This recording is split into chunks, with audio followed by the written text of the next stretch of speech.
This lecture, Everyone's Stake in Capitalism, Roman numeral II, was delivered in the fall of 1988 at the Jefferson School's seminars in Los Angeles and New York City. In following this lecture, it is important to have available the lecture supplement named Everyone's Stake in Capitalism, Roman numeral II. If you are listening to this lecture as part of my full program, the supplement can be found on the CD labeled Lecture Supplements. If you did not purchase the full program, the supplement should have been sent to you either on a disk or as an email attachment file. The diagrams in the supplement can also be found on pages 624 and 625 of my book Capitalism in Chapter 14. First, let me please urge you to have the handout in front of you that was on your table. It'll be very helpful in following along with what I have to say, especially those two intimidating figures, which look more difficult than they actually are. Now, in the little gray box on page 1, and I assume I'm being heard now, am I not? Okay. In the little gray box on the top of page 1 of the handout, I tell you what I'm going to tell you. The continuing theme that I'm following from the previous lecture, Everyone's Stake in Capitalism, is that capitalism exists in the material self-interest of everyone, not just the capitalists. Today, the more specific proposition I'm going to try to show is why the self-interest of the average wage earner lies with a radical reduction in government spending and in the taxation and regulation of businessmen. Now, there is a perspective from which you might say it is now obvious, self-evident that capitalism serves the material self-interest of everyone. All you have to do is look around in the world, compare West Germany with East Germany, Taiwan with communist China, South Korea with North Korea. What could be more obvious? In a sense, that is very obvious. Nevertheless, it is vital to show at a theoretical, conceptual level why capitalism operates in the self-interest of everyone. So long as that aspect is not understood, the consequence of merely physically observing the superiority of capitalism can actually be to destroy people's confidence in rationality. Because if you consider what are the theoretical ideas that today's intellectuals hold, they have no conceptual basis for understanding how the world can be working out as it is. By everything that the Marxists know and understand, and they dominate today's intellectuals, you can be sure, by everything that they know and understand, Soviet Russia should be where Japan is, not where it is. East Germany should be pulling way ahead of West Germany, North Korea of South Korea. They have no conceptual basis for understanding why the world is turning out as it is. And a consequence is, given their conceptual understanding, they're led to the conclusion reason doesn't work. And I think the visible failure of socialism in the world is, given the theoretical preconceptions that people have, the visible failure of socialism in the world is playing a major role in the accelerating growth of irrationality. A generation or two ago, the liberals were prepared to engineer society according to rational blueprints. Now they have so little confidence in the power of reason, they are afraid to engineer a hillside. The whole movement back to nature, health food, whatever, this is turning away a distrust of man's mind. What's making people distrust man's mind so quickly on such a scale, I think in large measure, is the collapse of their expectations concerning rationality in the social economic realm. And this is why it is so vital to explain at a theoretical, conceptual level how capitalism works. why we should expect the world to be turning out as it is. Well, in the prevailing view of capitalism is the capitalists grow rich in two essential ways. They exploit the workers and they gouge the consumers. I want to briefly deal with those two notions simply by explaining the meaning of capital and the nature of its benefits to non-owners. And that will set the wider context for the specific proposition I want to demonstrate today. Now, I tell you the meaning of capital under point 1, capital and its benefits to non-owners. Capital is the wealth, the means of production, owned by business enterprises. It's goods and services purchased for the purpose of producing further goods and services to be sold. For example, factories, machinery, raw materials, and semi-finished and finished goods in the hands of business firms, and the money business firms hold for the purpose of carrying on business. That is the meaning of capital. Now, if we understand the meaning, it's not too difficult to see the nature of the benefits of the existence of capital to people who don't own capital. First, capital is the source of the demand for labor. It's the capital of business firms that enables them to pay wages. The more numerous are business firms, the larger are they, the greater is the demand for labor. So the higher are people's wages by virtue of the existence of capital. A simple illustration of this would be, suppose we start off with a poor, backward country, wages are miserably low. What will turn that situation around is a massive influx of foreign investment, new capital being invested. That raises the demand for local labor, it raises wage rates. So capital is the source of the demand for labor. The wage earners don't have to own capital. They benefit from the existence of the capital owned by their employers. Capital is the source of the benefits to the buyers of products. If we look at things from a physical point of view, if we focus on the factory buildings, the machinery, and so forth of any business firm like General Motors or whatever, and we consider who physically gets the benefit of the factories, the machines, and so forth, it's the buyers of the products. You get the benefit of all of General Motors' plant and equipment simply by buying an automobile. You get the benefit of Sony's television set factories when you buy a television set. You don't have to own the capital, you don't have to be a stockholder, you get the benefit by being able to buy the product. And you have the money to buy the product because businesses are out there demanding labor and paying wages. As a matter of fact, the extent of the wealth that exists in the form of capital is so great relative to the rest of the wealth of businessmen and capitalists that something on the order of 90% or more of the total consumption in the economy takes place by wage and salary earners, not by businessmen and capitalists. The extent of wages and salaries paid by business firms are on the order of 10 or more times the dividends and the consumption out of interest that the owners of business have. If you just think about it, who buys most of the cars? It's not the stockholders of the auto companies or stockholders in general. It's people who earn wages and salaries. The people who are buying most of the food, the clothing, television sets, and everything else buy them out of wages and salaries. So from a physical point of view, the overwhelming beneficiary of the existence of the capital is non-owners, those who are paid wages. Now let me quickly point out an important implication of the benefits of capital to non-owners.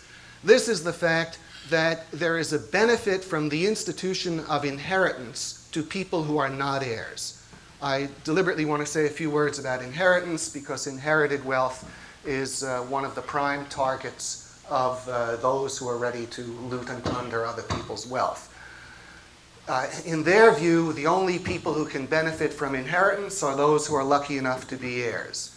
If we understand the importance of capital and its benefit to non-owners, then it immediately follows that all of us benefit from the institution of inheritance, whether we personally happen to be heirs or not.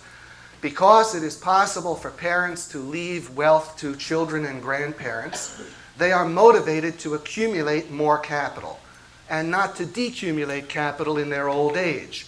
The consequence is substantially more capital exists than would otherwise exist.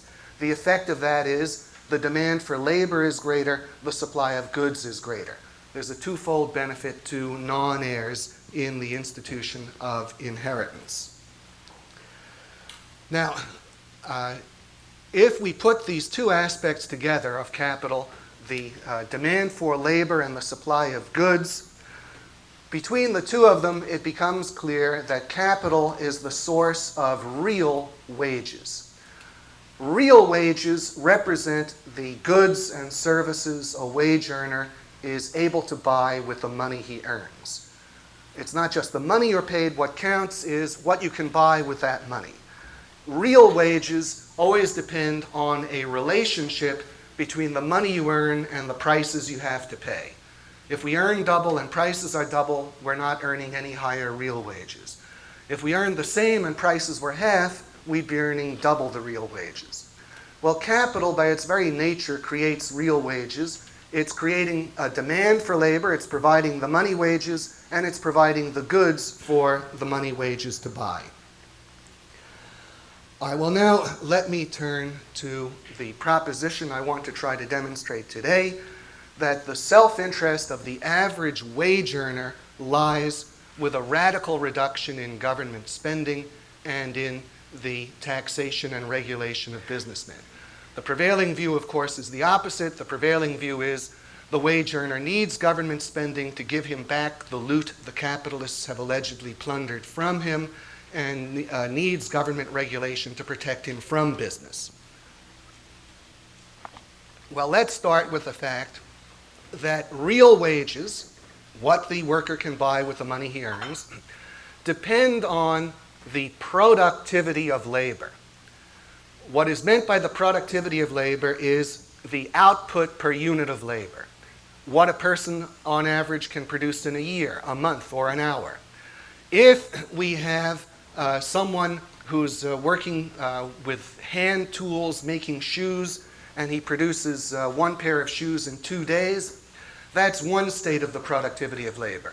If someone else is working with power-driven machinery and produces 20 pairs of shoes in an hour, that's a radically higher state of the productivity of labor. Well, the major determinant of real wages is the productivity of labor. At one level, you can simply see the greater the productivity of labor, the more the goods there are available, the more the goods for the average person to buy. We can see it in terms of the relationship between wages and prices. The more the productivity of labor, the greater is the supply of consumers' goods relative to the supply of labor. If we have 10 people and they're each producing 10 times as much as they used to, well now there's 10 times more goods relative to each person. And this will make the prices of goods much, much lower, but nothing has happened to reduce wages. A higher productivity of labor operates to lower prices relative to wages. And that's actually the way people's real wages rise. Normally, we think our wages rise because we make more money. That's a fallacy, the economic counterpart of thinking that it's the sun that moves around the earth. In reality, real wages go up by virtue of factors that are operating to make prices go down. We don't perceive it that way because at the same time this is happening, more money is being created, more money is spent. We earn more money and prices don't go down as much. What makes us earn more money from year to year is the fact there is more money. We could easily earn $1 million a year each, but the same thing that enabled us to earn $1 million a year each would comparably increase the price of everything we bought. The only thing that allows us to earn more without prices rising just as much is if the productivity of labor goes up. That makes the rise in prices less than the rise in wages. And if the quantity of money didn't go up, then prices would actually fall. All right. I hope, for elaboration on the productivity of labor, I refer you to the tape series Introduction to Macroeconomics that I made. Now, here we are. We have real wages depend on the productivity of labor. What does the productivity of labor depend on? Well, I've given you some indication. It depends on the supply of capital goods. The example of a cobbler using a hammer and a knife versus someone in a modern shoe factory using all kinds of modern equipment. Compare someone using a shovel with someone using a steam shovel. In one instance after another. Automation, robotics, these represent increases in the productivity of labor. So real wages depend on the productivity of labor. The productivity of labor depends on the supply of capital goods. And now the central question becomes, what does the supply of capital goods depend on? And I'd like you to try to just read under Roman numeral 2, points 3, 4, and 5. Don't expect to really understand that. This is just a first pass, and we'll try to get into it in a moment. Just take a minute to read points 3, 4, and 5.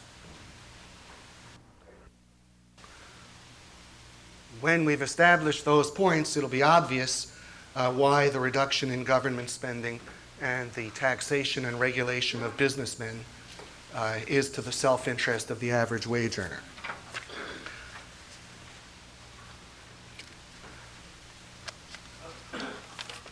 All right, well now I need you to turn to this terrifying figure 1.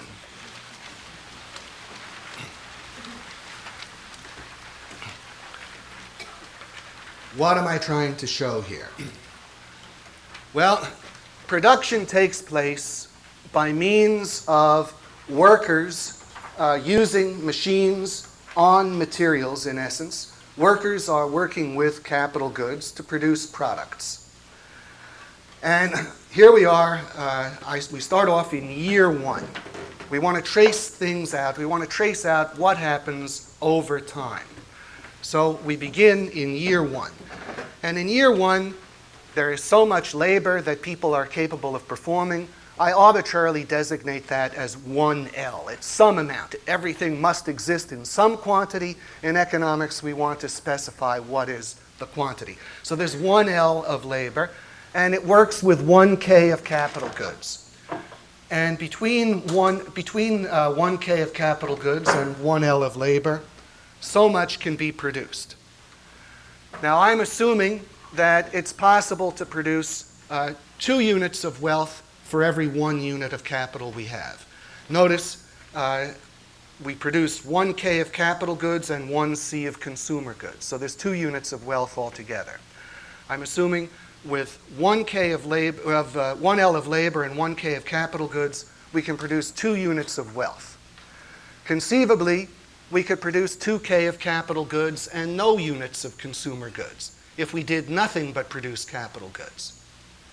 Or we could produce 2C of consumer goods and no capital goods. So I'm making an assumption 2 is the simplest number to work with. So I'm assuming that for each unit we have of capital goods, we're capable of producing 2 units of wealth. And I'm assuming that in this year of production, whatever capital goods exist at the beginning of the year are physically used up during that year. Flour is used up to make bread. Machinery wears out. I'm assuming, to make the analysis a little bit simpler than it would otherwise be, that all the machinery, all the buildings, everything wears out in this 1 year, and everything needs to be replaced. What's the source of replacement? Well, it's production. We have to produce capital goods sufficient to take the place of the capital goods being used up. Here we are. We've got 1K of capital goods. We have so much labor using them, and we can produce so much. Now, if it happens in these circumstances that we devote half of our labor and capital goods to producing capital goods, well then at the start of year 2, we'll once again have 1K of capital goods. We'll be able to produce 1C of consumer goods and 1K of capital goods, starting with our initial labor and capital goods. Now, all of our existing capital goods have been used up, but we've replaced them out of production.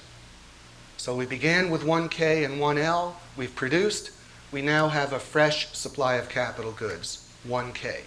And if we continue in year 2 to devote half of our effort to producing capital goods and half to producing consumer goods, the result in year 3 is going to be the same, and it'll be the same indefinitely.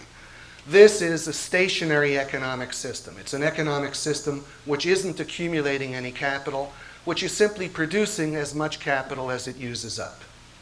The productivity of labor stays the same. We're not getting ahead. Now, what determines the fact that in this system, half of the existing labor and capital goods are devoted to capital goods and half to consumer goods? Why is it 50-50?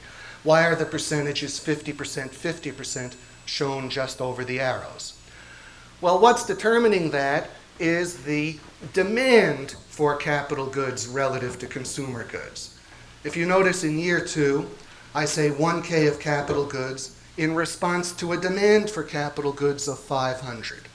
And over on the right, 1C of consumer goods in response to a demand for consumer goods of 500. If the demand for these two categories of goods is 50-50, their relative production will be 50-50. If the demand for any category of goods rises relative to another category, there will be a greater concentration on producing that category. If the demand for housing rises relative to the demand for television sets, then business concentrates more heavily on housing, and so forth. What determines the extent to which the economic system concentrates on producing capital goods relative to consumer goods is the extent of the demand for capital goods relative to the demand for consumer goods. In order to get more capital goods, we have to have a sufficiently high concentration on their production. There has to be a sufficiently high relative production of capital goods. And let's start to see what happens when we get such a production of capital goods, and that occurs in Figure 2 on the facing page.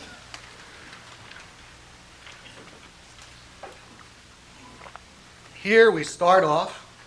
Again, we have the same labor, the same initial supply of capital goods, but there is a difference in the demand for the products. Now we're assuming that the demand for capital goods is 600, the demand for consumer goods is only 400. What do these hundreds mean? You could think of each unit as $1 billion. You might think the demand for capital goods is 600 billion, the demand for consumers' goods is 400 billion. Now let's try to concretize how such a shift affects things. A bigger demand for capital goods relative to consumer goods will show up in the case of a company like General Motors. It'll mean there's a bigger demand for things like diesel locomotives and trucks, which GM also makes, and a smaller demand for passenger automobiles. Now, how will that affect the way GM produces? Well, GM will redeploy its existing capacity, its existing labor force, and concentrate more heavily on the production of diesel locomotives and trucks, and less heavily on the production of passenger automobiles. Looking at the construction industry, a rise in demand for capital goods, a drop in demand for consumer goods means a rise in the demand for factory construction, a fall in the demand for the construction of homes and apartment buildings. So the existing construction industry will concentrate more heavily on factory construction. Looking at machine-producing industries, a rise in demand for capital goods and fall in demand for consumer goods means that the industries producing machinery will concentrate more heavily on producing equipment for business and less heavily on producing things like home appliances. Well, I've assumed a nice, neat, convenient 60-40 change. And now, if we're going to devote 60% of our productive efforts to producing capital goods, then instead of just getting 1K of capital goods, we'll have 1.2K. Remember, if we devoted all of our effort to producing capital goods, we could produce 2K. If we devote 6/10 of our effort to producing capital goods, that's 1.2K, 60% of 2. By the same token, the production of consumers' goods goes down. The demand for consumers' goods has fallen. We devote less resources to producing consumer goods. So in year 2, we start off, we have somewhat less consumer goods. We have 0.8 C of consumer goods instead of 1, and we have 1.2 of capital goods. What's happened is existing productive ability, the existing supply of labor, is concentrating more heavily on the production of capital goods. So we have more capital goods. We're now producing more capital goods than we use up. So now notice in year 2, a very important change takes place. In year 2, production can occur with 1.2K of capital goods. That's in this central box. We now have 1.2K of capital goods working with 1L of labor. And we have more means of production. The average worker is now somewhat better equipped. The productivity of labor is higher. We have 20% more capital goods, and we're going to have a 20% greater ability to produce. Now, in year 2, we've got the potential, if we produced only consumer goods, we could produce 2.4 C instead of just 2, because we're working with 20% more capital. If we produced only capital goods, well, we could have 2.4K of capital goods. Well, I'm assuming that we'll continue in this 60-40 ratio. We'll produce 20% more of both. So now the product for year 3 is 1.44K of capital goods and 0.96 C of consumer goods. Well, now our supply of capital goods has increased again. In year 3, we work with 1.44K of capital goods. We have a second 20% increase in the productivity of labor. In year 4, we can have 1.728 and then 1.152 C of consumer goods. The point is that if we devote our existing ability to produce more heavily to producing means of further production, the effect is that in the next year, we have a greater total ability to produce. And then we have the ability to produce both still more further means of production and more consumers' goods. Now, if you look at this figure 2, relative production of capital goods in a progressing economy, this describes contemporary Japan, contemporary South Korea, and Taiwan. They have an enormous relative production of capital goods. The Japanese economy is still considerably smaller than our own. The population of Japan is only about half of our own.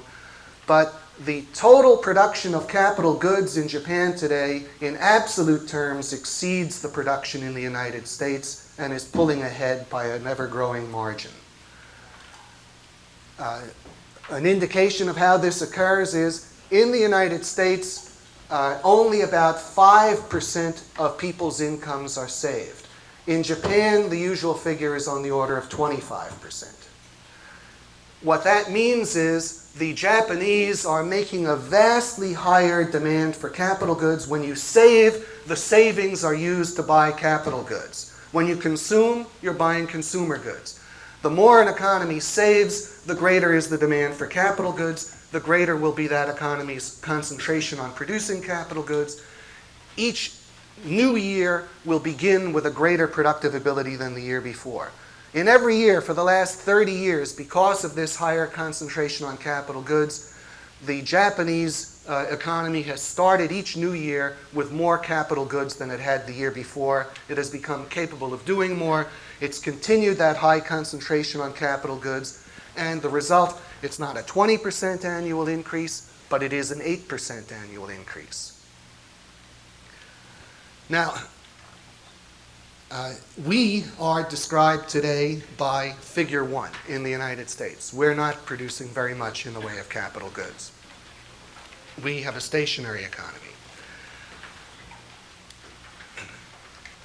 All right, so I hope I've made clear the significance of the relative production of capital goods and the relative demand for capital goods versus consumer goods. This is the base of a rising productivity of labor. If each year we can produce more and more capital goods, there'll be a steadily rising productivity of labor and steadily rising real wages. Now, we can see some further factors present here. I've made the assumption that output grows in proportion to capital goods. Every time we get 20% more capital goods, we have 20% greater ability to produce.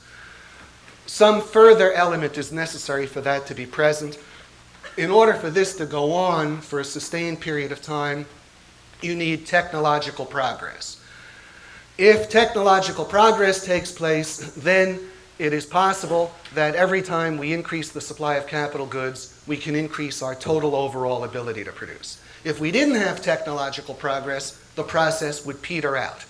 If we had no technological progress, we'd encounter the law of diminishing returns. You increase capital 20%, the ability to produce will only go up by 10%. Then you can only increase capital by 10%, the ability to produce goes up by 5%. The process would stop. Technological progress is necessary for its continuation. There is another aspect here which incorporates technological progress. It's a little wider. And you can think of this as the productivity of capital goods, the ratio of output to capital. I've assumed that for each unit K of capital goods, we can get 2 units of wealth. The productivity of capital, on my assumption, is 2 to 1. Now, if the productivity of capital becomes less or greater, this will have significant effects. Imagine we had a higher productivity of capital. You might work out sometime on your own, at your own leisure. What would be the implications if for each unit K of capital we could get 2.1 units of product, or conversely 1.9? Well, that would affect the rate at which the economy could progress with any given concentration on capital. The amount of output we're able to get from each existing unit of capital is critical in determining our ability to progress. If you can grasp this principle, you can understand the economy of Soviet Russia. Russia has been claiming that their standard of living since 1918 is miserably low because in all of these years they've been concentrating on heavy industry. In terms of our diagram, that would mean they would have a very, very high proportionate production of capital goods. You should expect that that means each year they have a greater ability to produce more capital goods the next year, more consumer goods too. Russia should have worked out like Japan, but it hasn't. Well, if we can take them at their word that they have been concentrating on the production of capital goods, the explanation of why they're not accumulating any, why when they want to build a truck factory they have to call in an Italian company to do it for them, that is because of a miserably low productivity of capital goods. A socialist economy is so inefficient that with whatever capital it starts, its ability to get output from that is so low that it cannot replace the capital it uses up. The typical state of a socialist economy like Soviet Russia is they build hydroelectric stations, but they don't provide generators. They have food growing in the fields, but there's no place to store the food. So from whatever capital they have, it is so misallocated, there's so little incentive to operate it efficiently, that in their case, for every 1K of capital they've got, their ability to produce is maybe 0.9. They have inherent capital decumulation. They would be back to feudalism now if not constantly bailed out by the Western world. All right, I hope the issue of the productivity of capital goods is clear. There are two central factors in capital accumulation. The extent to which we concentrate on their production, that depends on the demand for capital goods relative to consumer goods. That depends on the extent to which we save. And then there's the productivity of capital goods. How efficient are we in using the capital goods we've got? Now, if you can hold this much, then it's not difficult to understand how a radical reduction in government spending and in the taxation and regulation of business would bring about economic progress, a rising productivity of labor, and rising real wages. Because let's imagine that the way we get from figure 1 to figure 2 is that government spending is cut by 100.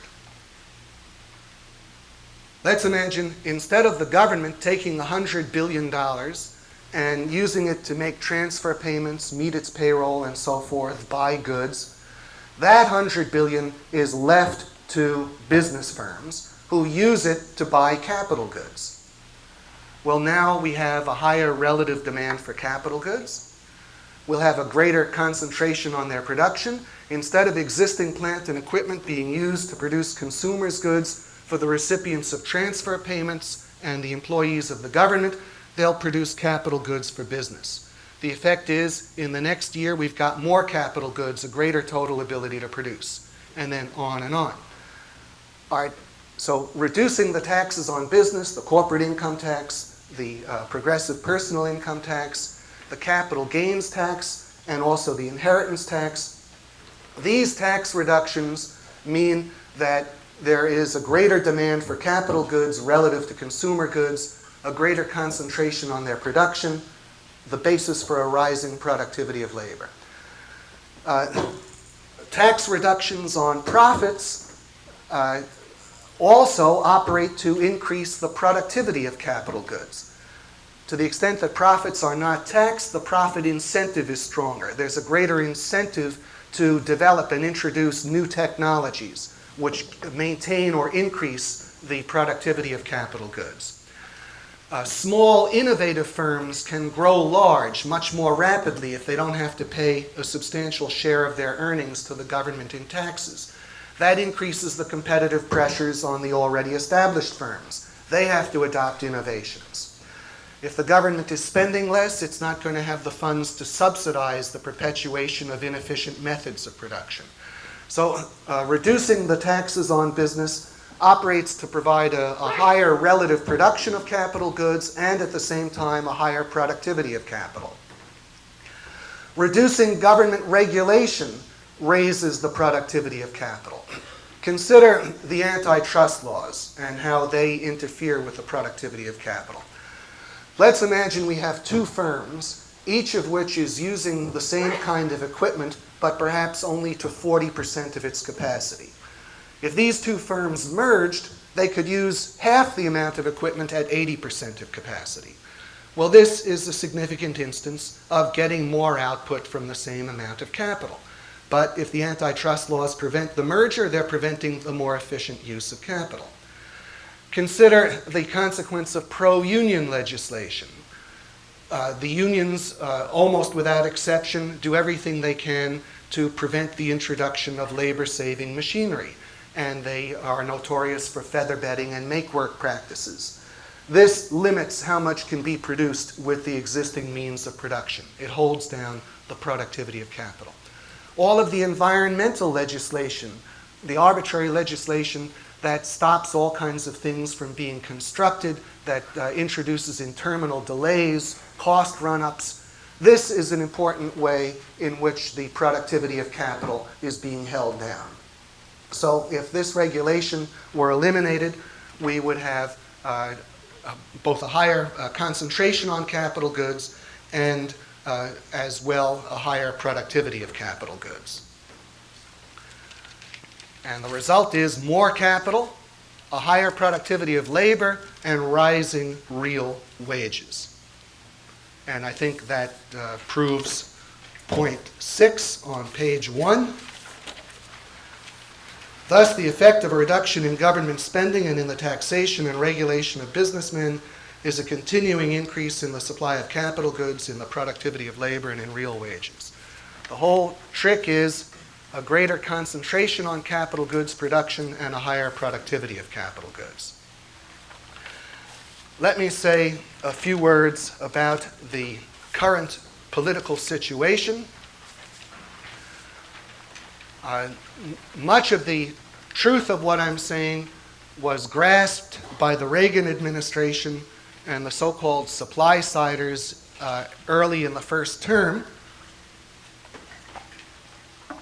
And it was essentially in the name of this kind of knowledge, I don't think they have as much knowledge, but similar, that tax rates were sharply reduced. That was, as far as it went, that was a step in the right direction. The major failure of the Reagan administration was the fear of taking on the welfare state and achieving major reductions in government spending. They sought to cut taxes without cutting government spending. And the consequence of that was an enlargement in budget deficits. And the creation of deficits nullifies, and even more than nullifies, the beneficial effect of cutting taxes in making possible more saving. Let me try to illustrate it this way. Imagine the government cuts taxes by $100. And it's the taxes of someone who will save very heavily. Let's imagine someone who pays $100 less in taxes will now save $80 out of that 100. That's a very high rate. But if the government is continuing to spend that 100, it now has to borrow the 100. And it borrows it in competition with business. So its borrowing of 100 removes 100 that's available for business. Someone is saving a new and additional 80, there's a new and additional 80 coming in, but there's 100 being removed to finance the government's deficit. The effect is a net loss of capital of 20. So the idea of cutting the tax rates was an excellent idea, but it required cutting government spending at the same time. That was not done out of fear of taking on the welfare state. And the administration also largely abandoned the efforts at deregulation. Each year, the Federal Register, which is the book that contains all the new regulations, grows by several thousand pages. Maybe it grows by somewhat less than it did under President Carter. But deregulation would mean the total Federal Register should be shrinking, not growing more slowly. Now, the Democrats, in response to a virtual Q word, the deficits, are shedding a lot of crocodile tears over the harm caused by the deficits. This is the same party whose open slogan since Roosevelt, and whose practice still is spend, spend, elect, elect, and which in the past always said about the national debt, don't worry about it, we owe it to ourselves. Now, its solution to the deficits is to raise taxes. And which taxes do you think they'll propose to raise? Well, precisely the taxes that will do the most to further reduce the demand for capital goods and further impair the productivity of capital. The point remains the deficits should be reduced. Every reduction, but they must be reduced, should only be reduced by cuts in government spending. If the deficits are eliminated by a cut in government spending, then the government borrows that much less, there's that much more available for business, the demand for capital goods can go up, and everything else I've said will operate.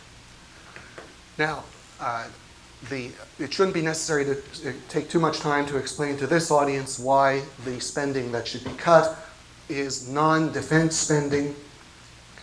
It is the obligation of the government to defend the country, and you can look at it this way. What we want to defend the country against is the imposition in a more extreme form of the domestic policies of the welfare staters. So we want an army to defend us ultimately against welfare state spending super wild. Now, it may well be, given the fact that the Republicans aren't ready to reduce government spending, the Democrats are prepared to raise taxes, there's a very strong likelihood that the United States can enter a period of sustained economic decline. If that happens, it's still vital to know why it's declining and what's required to reverse it. In a sense, the analysis I presented is optimistic in that it shows it doesn't matter where you are, however low you are in the economic scale. You can begin to rise just as soon as you have a sufficient concentration on capital goods and a sufficient productivity of capital goods. Japan was in a miserable state in the early 1950s. It rose from that. We are nowhere near that state. We can certainly rise from where we are. By the same token, it doesn't matter how high you are, you can fall if you don't continue a sufficient concentration on capital goods and a sufficient productivity of capital goods. Well, there's more I would like to say, and I would really like the opportunity at some point to tie these propositions into our philosophical base. That's only a few further steps. But we're constrained for time, and I would like to finish a few minutes early if possible. So at this point, I'm going to open the question period, and I'm going to aim to close the question period at 20 after 10. So consider the floor open. This gentleman right here. Do you consider lowering the capital gains tax to be similar to lowering business tax? Do I consider lowering the capital gains tax to be similar to lowering business taxes? Essentially, yes, and it's of the same importance as reducing the corporate income tax. The capital gains tax is the gain that you make in buying and selling assets. For example, if General Motors buys a factory and later sells the factory and makes a gain, that's a capital gain. In producing and selling automobiles and trucks, it makes a profit. It's equally important that both rates of tax be as low as possible or non-existent. This gentleman over here. Yes, would you comment on the proposition that's very popular now that it doesn't matter that America produces capital goods, that we're in a world economy, and that South Korea now is standing in lieu of our own steel mills, for example, and therefore we can just produce consumer goods to the consumer and let all the emerging nations feed the steel mills. All right, what would I say about the argument that it doesn't matter if we produce capital goods, if instead it's the steel industry of South Korea? Well, there is an element of truth in that where the capital goods are produced is not the essential thing. Let's imagine that, let's take the case of Australia.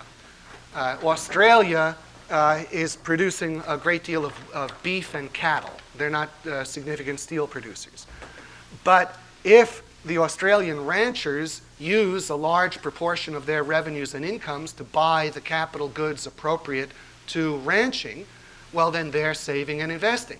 Those capital goods may physically come from outside the country. It's the same principle. The steel mills don't have to be in California. It's okay if they're in Pittsburgh. But the critical thing is that across the country, people be saving and investing heavily. And that's what we're not doing. And American industry is falling behind. The additional capital investment in American industry is either the lowest or the second lowest of any major industrialized nation. And the rate of increase in the productivity of labor is the lowest or second lowest. This gentleman, Mr. Bolshover. You've traced the source for capital good investment in savings. Can you comment on the factors that determine how much the demand, the saving rate would be, especially, for example, the uncertainty that consumers or wage earners face when they face rampant democracy, or just the ability to legislate anything? Okay, you're saying, could I trace the saving rate to the uncertainties people face in connection with what you describe as rampant democracy? All right, let me put it this way. One of the things that the savings rate depends on is the security of property. People have to have the conviction that what they do save will not be confiscated from them by the government or their neighbors. This comes down to the political nature of the country. The reason A major reason the Industrial Revolution started in Britain and the United States is because it had the greatest security of property. To carry it further, and now we could make a tie to a more fundamental philosophical proposition, given the security of property, what will determine the saving rate is such a thing as the extent to which people have the capacity to make the future real to themselves. If you have people who are operating on a high conceptual level and to whom something 20 or 30 years in the future has present reality, they will be inclined to save heavily. If people accept causality and recognize themselves as self-responsible causal agents capable of bettering their future condition, then they'll save heavily. So the acceptance of rationality and a rational metaphysics enters in. And that obviously underlies the base of science and technology and people being great entrepreneurs. Everything I've named can be tied back to a philosophical foundation and also to economic freedom. This gentleman right here. Yeah. Could you comment on, I believe it's the Galbraith type of argument, which is would go like this. We have so much wealth in the economy and that we can afford to take away, for example, it really shouldn't be, if we need that capital, we can take away the cars we buy, the cosmetics we buy, the general affluence. Could you comment on how you would answer? All right, how would I answer the argument if we need the capital, we can take away people's cars, cosmetics, whatever? What we need the capital for is so that people can have the cars, the cosmetics. But I am willing to volunteer the capital needed to produce those goods for Galbraith. Mr. Coates. You just mentioned that I believe our investment rate or our savings rate is something like the second lowest in the Western world. Yes. And occasionally when I read the newspapers, I see statistics that say our tax rate is nowhere near the highest. And other, seeming measures of capitalism in the United States is not anywhere near the bottom compared to more socialist countries. So why would our investment and savings rate be so low? Hard you say you've read that our tax rates are not the highest. In fact, right now, the formal tax rates may be the lowest. In 1987, the maximum federal tax rate on individuals went to 28%, and on corporations it went to 33%. But the announced rates are not the whole story. For example, in 1987, the corporate income tax rate was cut, I believe, from 46% to 33%. At the same time, the actual taxes paid by corporations increased by a third because all kinds of tax deductions, tax credits, and so forth, the depreciation allowances were changed. So even though the rates were lower, the actual tax burden was higher when you consider what happened to the amount of income subject to tax. And it's essentially the same story with regard to the personal tax. Yes, the maximum rate is lower, but I haven't met anyone yet whose taxes have fallen. I know that my wife's and my taxes sharply increased despite the lower rates, because all kinds of things that used to be exempt are no longer exempt. So it's the effective burden that counts. This gentleman over here, yeah. Do the laws that we used to have that did tax credits for capital goods, did that lead to misallocation, or was it actually beneficial as far as the increase of useful capital goods?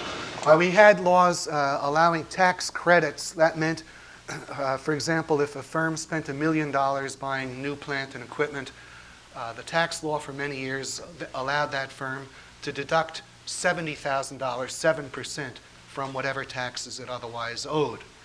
Now, that legislation was beneficial to the extent that it provided another $70,000, it left another $70,000 of capital, but to some extent it resulted in firms doing things somewhat differently than they would have done them. The best solution, the simplest, most straightforward solution, is simply to abolish the corporate income tax. That would be that would eliminate any problem of businessmen being led to make decisions they wouldn't make for the purpose of profiting from the tax code. Yes, this lady. Could you comment briefly on the concept of a value-added tax and its impact on the productivity tax? Could I comment on the concept of a value-added tax? A value-added tax is applied at each stage of production. It's a tax on the sum of wages and profits and interest at each stage of production. And it's usually considered to be equivalent to a consumer sales tax. You end up, there's a tax that has to be paid, which is some percentage of the wages, profits, and interest earned at all stages in producing an item, like the wages, profits, and interest in an automobile plant, in the steel mill where the steel comes from to make the automobile, the iron mine, etc. Now, I haven't studied the nature or ramifications of the tax very closely, so I'd certainly hesitate to say that it's clearly better. If it is a consumer sales tax, or less bad, I should say, if in fact it's a consumer sales tax, the long-run harm done by a tax on consumption is that if the ability to have economic progress remains unimpaired, the long-run harm of the tax on consumption can be overcome at some later point. Like if we start out and the standard of living is relatively low because there are high taxes on consumption, but it is possible to continue to have economic progress, well, then we can overcome that. But if we had the same burden of taxes of a type that prevented economic progress, then we'd be stuck permanently. Now, I don't think we have to make that choice. I think we should demand government spending cuts to the point that funds used for capital accumulation are not taxed away, nor is there such heavy taxation on consumers. But the implication is, if you're going to have this level of government spending and you don't want to destroy the ability of the economy to advance, then the victims have to be the average wage earner. You see, it's paradoxical. Here are the Democrats, the party of the people, the workers, and so on. They're the ones who advocate the spending. If they want that magnitude of spending without destroying the ability of the economy to progress, the only way it can be done is if the spending falls on consumption, is if the tax burden falls on the average consumer, the average wage earner. The Democratic Party, really, if you analyze what it's doing, it is sacrificing the average wage earner to the welfare recipient. Or they just destroy the country. Yes, the gentleman in the back. Do you think that these measures will still be as beneficial as you imagine, even considering the fact that we're in a paper money economy as opposed to a gold standard economy? Do I consider that cutting government spending and tax rates and deregulation will be as beneficial given the nature of the monetary system? Well, the problem with the monetary system is that it makes it very unlikely that the government will cut government spending. See, so long as the government has the power to create money, there is no firm pressure on them to cut spending. It's the same as if you and I had our own private printing press, and so we were spending each year more than we earned through our wages and salaries, and we were constantly moaning and groaning to our friends about our deficit and making New Year's resolutions, but we still had the power to print money. Well, that's the situation of Congress today. They talk about the deficits, and at the same time, they're enacting new programs of child care legislation, radically expanding Medicare. If we had a gold standard where the money they had to spend they didn't have the power to make, where you could only get gold by mining it or taxing it from the people, then each time they wanted to spend more, they'd have to say, here are additional taxes. That's what it would take. I'm sorry, you had a question. Yes. Quite often the socialists will point to Sweden with its enormously high tax rates as a justification for that. Would you care to comment on that at all? The socialists point to Sweden with its enormously high tax rates as a justification for their program. Well, there are many economic problems in Sweden, and to the extent that Sweden does not suffer as much as you might expect, it must be that there are substantial loopholes in the system.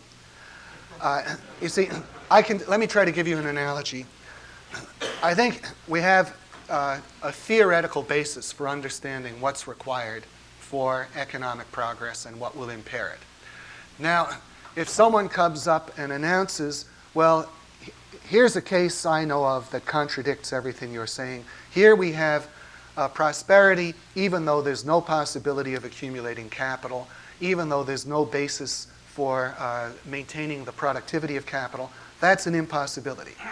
If you do observe the prosperity, then there have to be some significant loopholes that make it possible. And one of the valuable books that would need to be written would be for someone who understands economic theory and who can speak Swedish to really figure out what are the actual facts there and reconcile the description of the facts with what has to be true conceptually. And the same thing applies to Japan. You know, if you watch television or read the press, I read a story a few years ago. Corporate executives were racing out to buy some book on samurai warriors. That was the basis of their explanation of the success of Japan. Then there was a television program recently on public television explaining that Japan is so successful because the workers get together in these little productivity groups as they did in the medieval villages, and that's what explains it. Well, again, you'd need the same thing. There was a good article written recently about Taiwan, South Korea, Hong Kong, and Singapore, pointing out that in the case of those countries, the taxation on the earnings from capital is very, very minimal. In many of those countries, new corporations are tax exempt for the first 5 years of their existence, and that's often extended. And in many cases, half the income is tax exempt thereafter. So they have a much lower tax burden. The gentleman in the far back. Hi, since neither the Democrats or the Republicans seem to have the political will to cut welfare state spending, what do you see as the ultimate consequence of the huge deficits? Since neither the Democrats nor the Republicans seem to have the will to cut government spending, what do I see as the ultimate consequence of the deficits or of an inflation to finance them? Well, I would see a very strong likelihood that the United States will enter a period of economic decline, if it hasn't already done so, where each year our ability to produce will be less than the year before because we haven't replaced the capital goods we've used up. And you can see signs of this already. You can look through the Midwest and all the abandoned towns and factories and so forth, the housing stock that's worn out. This is a manifestation of capital decumulation. The inability of the government to maintain the roads properly in many cases. That's a consequence of a lack of real revenue, or what revenue they have is being used for other sources, but it's not growing as it used to. Mr. Klein. The economic growth in Japan is faster than that of the United States, but yet the standard of living of Americans is higher than that of the Japanese. Is that because of the past capital accumulation in the United States relative to Japan? All right, the economic growth of Japan is faster than the United States, but the standard of living in Japan is still lower than the United States. Both are true, and they're perfectly consistent. You see, compare Japan and the United States in 1950. And in 1950, the standard of living in the United States, let's say, was 50 times higher than in Japan. Since 1950, the United States may have improved at 1 or 2% a year, and Japan has improved at 8% a year.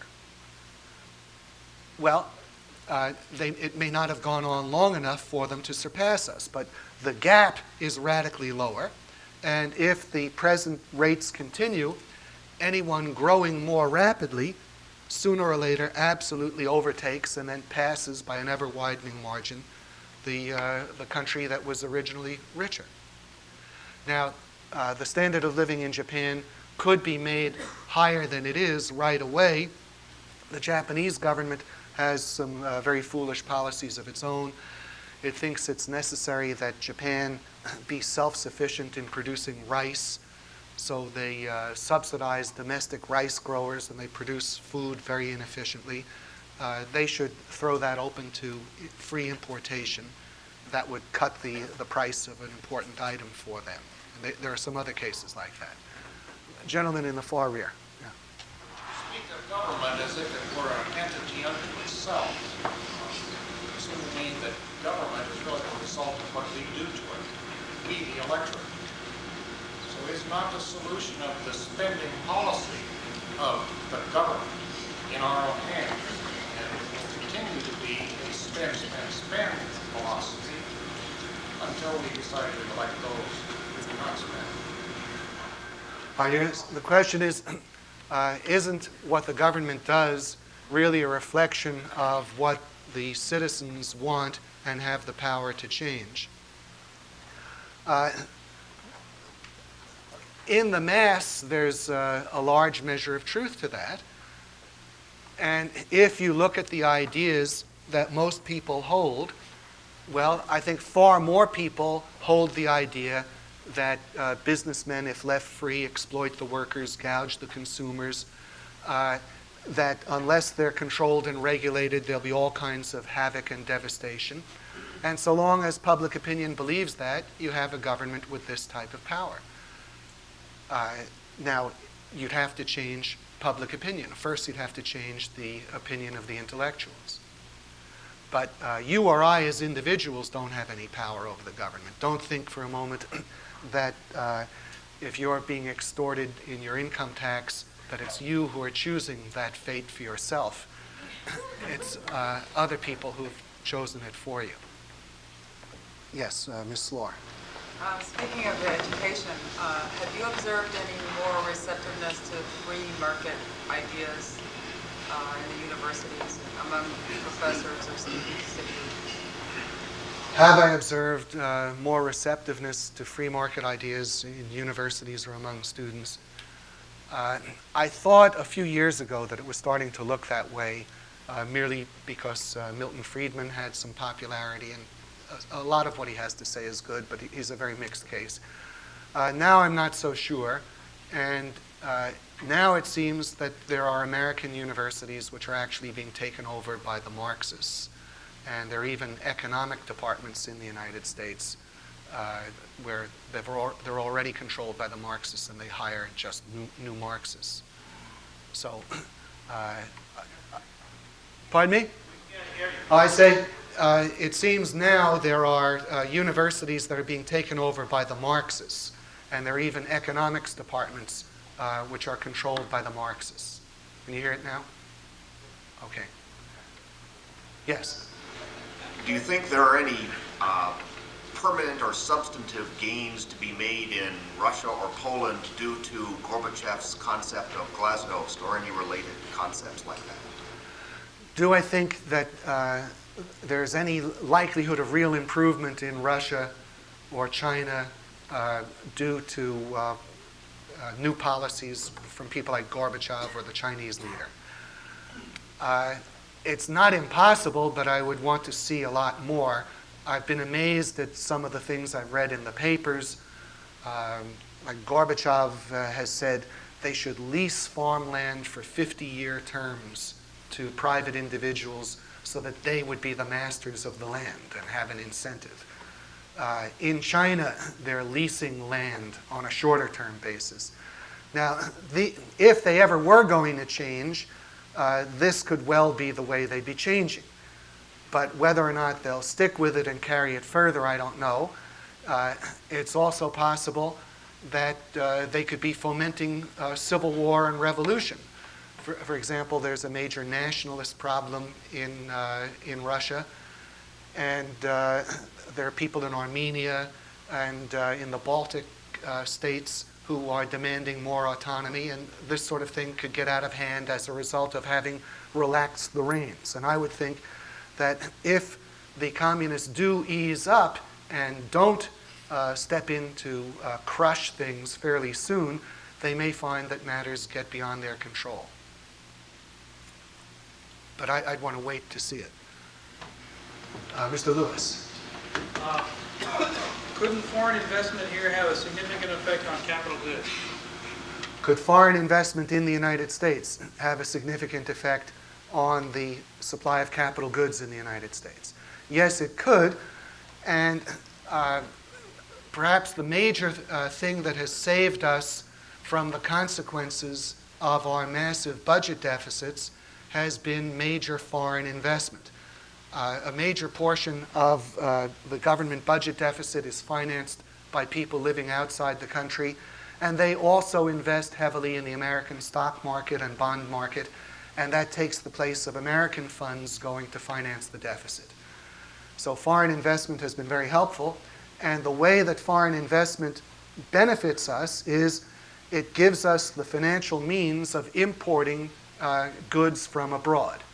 If foreigners invest $100 billion here, that allows us to buy $100 billion worth of goods from outside the country. And this is denounced as an unfavorable balance of payments. In fact, what's being called unfavorable is the net inflow of wealth from abroad, which has helped us to avoid some of the consequences of our own deficits. Mr. Hurwitz. Dr. Reisman, in the objectivist society in the future, what method of taxation will the government use to finance its legitimate purposes? What method will the government use to finance its legitimate purposes in the future? Well, for the best starting point of discussion, I have to refer you to something I'm sure you're already familiar with, government financing in a free society in the virtue of selfishness. You could have probably a variety of users' fees. But the essential question about taxation is a principle named early in the 19th century by David Ricardo. The essential thing is that it be low in absolute amount. And if we had a government that was reduced to its proper scale of just protecting people from aggression at home or abroad, and we weren't supporting foreign aggressors, then the size of the government's budget would be so small that whatever the tax system, it would not make that much difference. But as a matter of principle, we should look to how to make it voluntary. But as Ayn Rand said, that's the last step, not the first. Yes? I've been hearing in my various arguments with socialists, I've been hearing recently about this thing called the negative income tax. And it sounds so twisted to me that I can't figure out whether it's a good thing or a bad thing. The negative income tax was an idea regrettably advanced by Milton Friedman that people below a certain income level should receive income from the government. So it's a kind of welfare program. And it belongs in the same category as welfare and is subject to all the same basic objections. Yes, Mr. Lavin? What do you think it was that allowed the Japanese and the Koreans to do things properly in terms of the relative production of capital goods? What allowed them to do things properly in terms of the relative production of capital goods, or in terms of the tax structure that they have? Well, I think it may have been some recognition of the role of saving and capital accumulation in a deliberate decision. Now, let me mention one further aspect which is significant, which I haven't mentioned up to now. and that's the question of Social Security. Social Security is an institution which is very highly destructive of capital accumulation. And in Japan, they didn't even have a Social Security system until 1959. And the one that they do have now is on a much more modest scale than ours. And Social Security undermines capital formation because people who are paying taxes into the system subjectively regard it as a means of providing for the future. They consider it part of their accumulation of wealth for the future. But the government, to describe it honestly, embezzles the funds and spends it on current operations, or it pays people who are currently receiving benefits. So there's hundreds of billions of dollars that if people had to accumulate savings privately, would have been saved and invested, but which instead the government has siphoned off into consumption. And that's a significant difference between the US and Japan. I'll have to limit myself to just one last question. Ms. Reardon. Yes. You said that the Marxists have become more entrenched in economics departments. Yeah. And I'm wondering if also alongside of that, there has also been an increase of influence by the Austrian economists. You're asking, is it the case that while the Marxists are becoming more entrenched, there is not an increased influence by the so-called Austrian economists? There is some. There are now a few departments of economics that teach what they call Austrian economics. But I don't think that begins to match the movement on the other side in quantity. And what's being passed off under the name of Austrian economics is not all that potent. The essential person in Austrian economics is von Mises. And I've noticed a tendency in reading some of these so-called younger Austrians. They dilute him with all manner of lesser figures. And so you could have an Austrian economics program where there's von Mises, 2 parts von Mises, and then there's Richard Striegel and people you never heard of. If they were teaching von Mises, then it would be important, but I don't think that that's what they're doing. All right, this gentleman right here. Which is worse, the level of government spending, if you had a high level of government spending without a deficit, or a low level of government spending with a deficit? Which is worse, a high level of government spending without a deficit or a low level with a deficit? I would say the high level without. The real burden of the government is the amount of resources it draws out of the economy. Yes?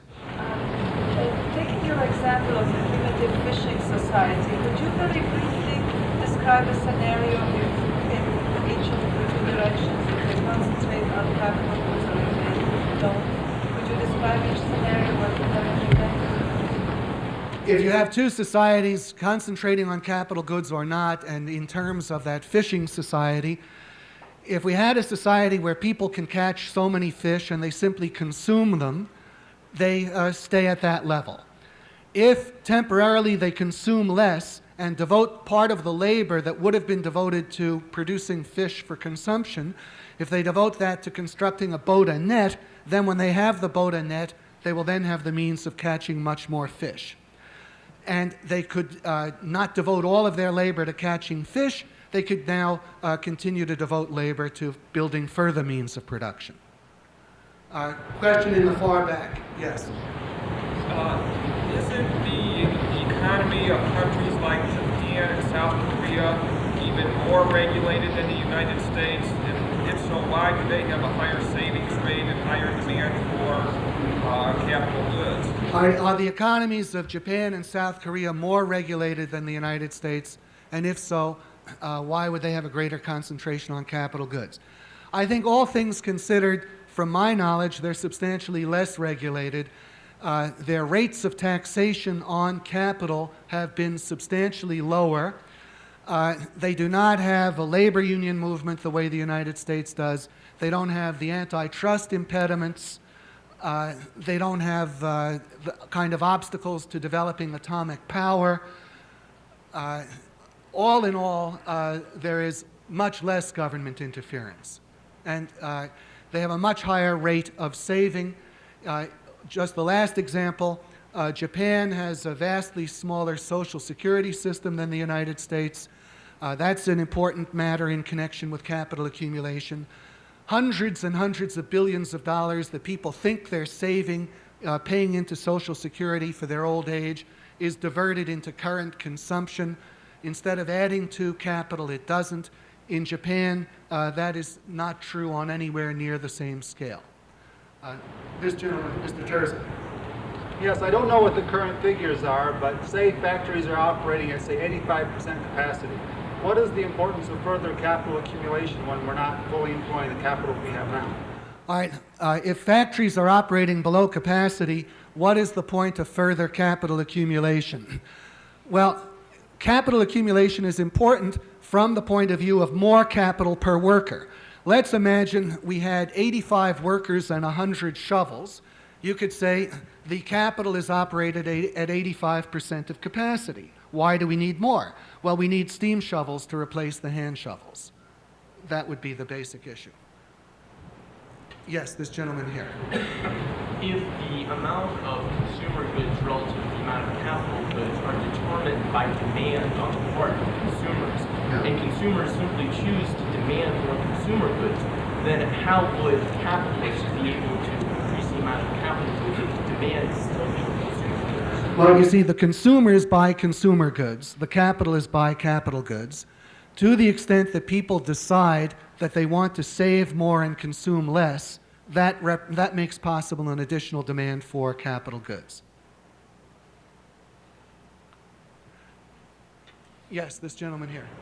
Dr. Reisman, what is the validity of the productivity statistics that we hear, and also the claim by the Democrats that the quality of the wages that people are now earning is lower? There's an indication that real wages are going down. Is that valid? All right, what's the significance of the statistics on productivity of labor? I would say you can't take them as being very exact, but if a variety of different measures shows that year after year the productivity of labor in the United States grows the least or the next to the least of any major industrialized nation, that is significant. Now, the Democrats have a claim, you say, that I think the quality of wages is lower. They make the point the good jobs have gone in the steel mills, and what's left is people are working at McDonald's. Now, there is some measure of truth in that, and the reason is, which the Democrats do not mention, is the existence of the compulsory labor unions, which make it impossible for the United States to compete in those industries. If you have labor unions that insist on a much higher level of wages here than exists abroad and prevent improvements in the productivity of labor, and in addition, you have a system of taxation coupled with inflation and deficits which prevent the accumulation of capital, then the good jobs disappear. Well, that's true. And the way to get them back is to reduce government spending, deregulate, reduce the taxes on business. Follow the opposite economic program of the Democrats, and you will achieve their goal.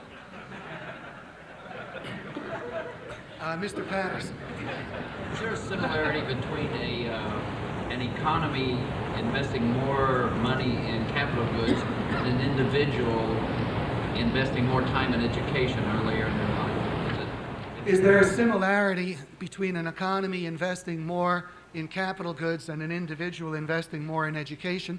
There is a similarity. The individual will then equip himself to accomplish more later. He expands his productive ability. But we don't want to overdraw the similarity. I think did you already raise a question? Okay. You speak of the productivity of labor and the fact that with capital goods we increase the productivity of labor. What exactly is the productivity of labor? And for example, you're a ditch digger and you have your shovel and you're so productive. I, the capitalist, come along, give you a steam shovel to operate. Now, why should I pay you more to operate the steam shovel? You are not responsible for the increase. I'll try to answer that. What is the productivity of labor? The productivity of labor is the output per unit of labor.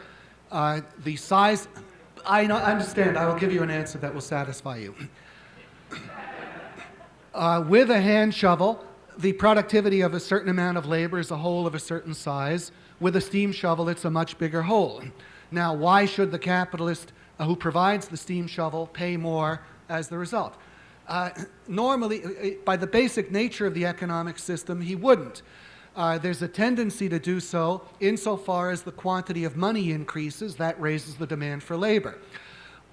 If we had no increase in the quantity of money, people would tend to earn the same, and the cost of digging a hole would be much less. The prices of things, insofar as they depended on the digging of holes, would fall. Real wages would go up to all those workers who buy things that are produced with the aid of digging holes. Now, this is a point the labor unions don't understand. Insofar as the unions recognize any connection between wages and the productivity of labor, they think the workers should get a raise who have the higher productivity of labor. At the same time, they constantly oppose labor-saving improvements for fear that they'll take away jobs. Labor-saving improvements raise real wages by operating to reduce the prices of products. If we have an improvement in typesetting equipment, that works to raise the real wages not of printers, but of everybody who buys typeset materials. And the labor unions operate to oppose these things. Ironically, they are a leading anti-labor institution. They're working actively against the rise in the productivity of labor, which would operate to lower prices and raise real wages. This gentleman over here. There are very many advances in technology that are said to have been possible only through government-financed research. Is there such a thing as a case for government spending on technology? Or is there a case for government spending on technology? I'm sure you could find a few advances. This is the same issue that comes up. Don't wars stimulate scientific and technological progress? It's basically the same issue as the lesson in Hazlitt's economics in one lesson. Look at what other alternatives have been lost if the government were not concentrating scientific and engineering talent on certain projects. Where would those people have been? They'd have been doing other things. And the effect of government getting control is actually to weaken scientific and technological research overall. It may have some effects in military research, some good effects in what the government is for, national defense. But as government has gotten more involved in science and technology have started to wither. And at the same time, we've developed anti-science and anti-technology. So I would say something very necessary to improve scientific and technological progress would be to abolish government involvement in any form of non-defense research. One more question. Okay, this gentleman right here. Yeah, given the imbalances in the economy today in terms of private and public debt and the ability of companies to earn, is it possible for the economy to ease out of this problem without a severe dislocation? Given the magnitude of private and public debts, is it possible for the economy to solve its problems without a severe dislocation? I think there will be some type of major problem. It's conceivable you could have a depression, but I think it's much more likely that the government will accelerate inflation again and enable people to pay their debts out of inflated dollars. I may be mistaken, but that is what I think is the more likely scenario. Again, I'm sorry to have to limit this. It's just our speaker must catch a train, and so we have to gear the schedule to that. Thank you very much.